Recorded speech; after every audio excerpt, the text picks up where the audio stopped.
Sebelum melanjutkan video ini, jangan lupa like, subscribe, dan komen. Selamat menonton. Cihuy!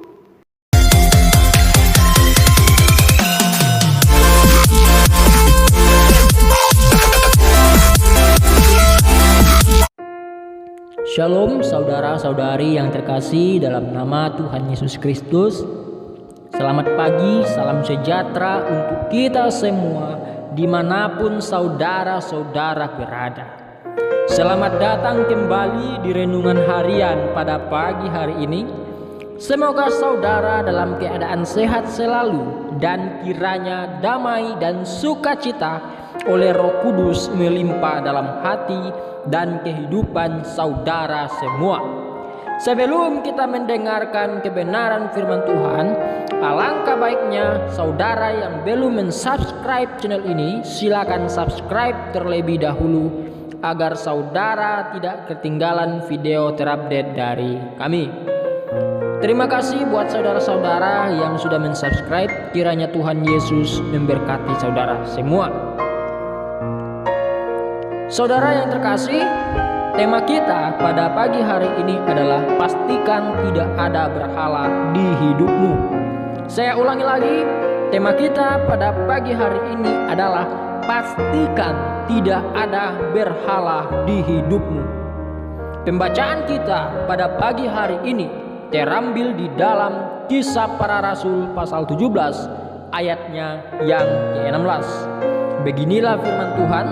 Sementara Paulus menantikan mereka di Athena, sangat sedih hatinya karena ia melihat bahwa kota itu penuh dengan patung-patung berhala.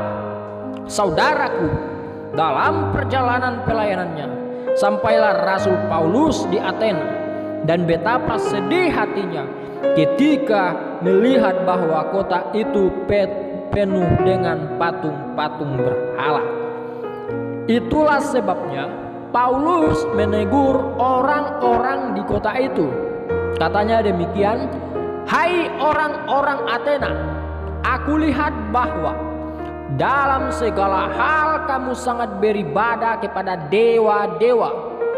Sebab ketika aku berjalan-jalan di kotamu dan melihat-lihat barang-barang pujaanmu, aku tidak dikenal. Apa yang kamu sembah tanpa mengenalnya, itulah yang kuberitakan kepadamu."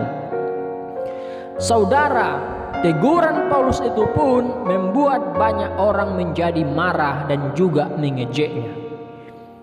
Menyembah berhala adalah salah satu siasat iblis supaya manusia terpisah dari Tuhan, mencari jalan keluar dan ketenangan hidup dengan kecenderungan mengambil jalan pintas.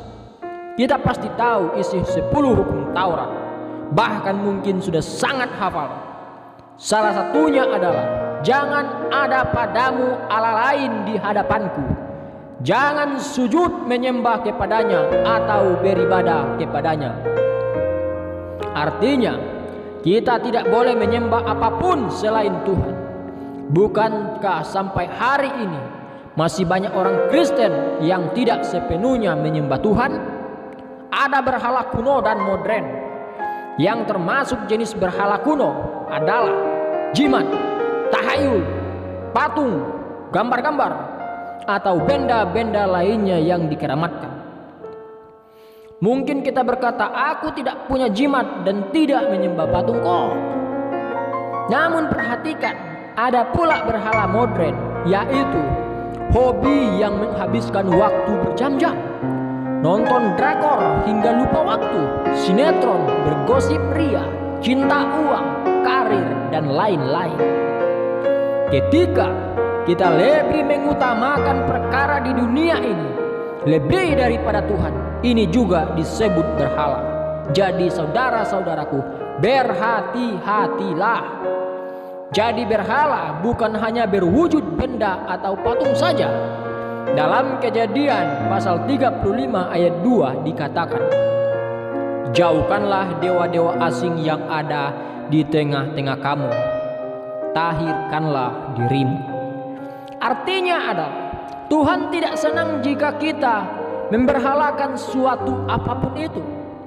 Seringkali kita tidak sadar kalau kita memiliki berhala dalam hidup kita. Tuhan sangat pencemburu. Tuhan tidak berkenan jika umat pilihannya menomorduakan Dia. Tuhan harus menjadi fokus, prioritas dalam hati kita. Jika saat ini kita masih memiliki benda-benda atau hal-hal seperti itu, segeralah musnahkan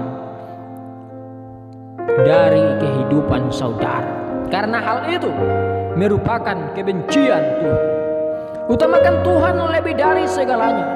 Karena hanya Dia yang berkuasa, suci, kudus, dan layak untuk disembah dan diagungkan. Tidak ada yang lain. Dalam bekerja di kantor atau berkegiatan apapun harus sesuai kehendak Tuhan.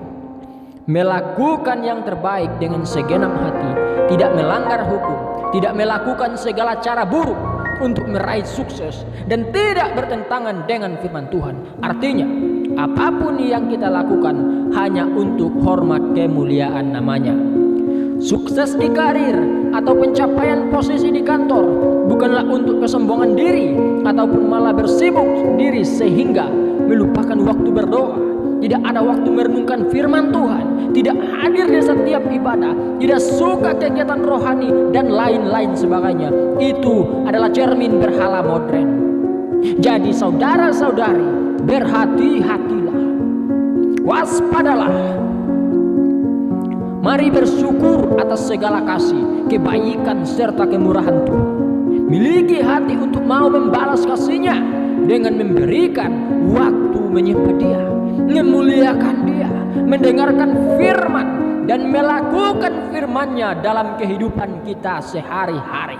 Tuhan Yesus Kristus setia. Ia sangat mengasihi dan memberkati saudara-saudari sepanjang masa.